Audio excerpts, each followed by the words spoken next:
Friend.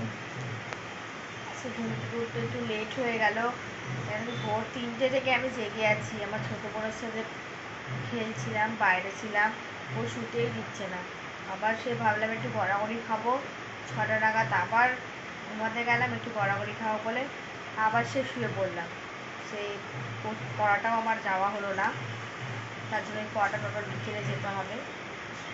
আর তার মধ্যে তো আরও সব থেকে বড়ো কথা, এতটাই শরীরটা খারাপ লাগছে। দোল খেলেছি, রং, সে রং এখনও ওঠেনি, মানে সব থেকে মানে এখানকার আমিই মানে রং খেলেছি। তুমি দেখো না, রং এখন এইগুলো যাচ্ছেই না, বহুত কষ্টে মানে এই মুখ থেকে এইগুলো সব ছাড়িয়েছি, হাতে পাতে সব এখনও রং আছে। ওই জামাইবাবুরা মিলে রং দিয়ে দিয়েছে।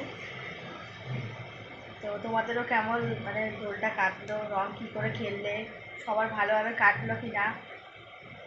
আমার ভালোই কেটেছে, আমার এখানে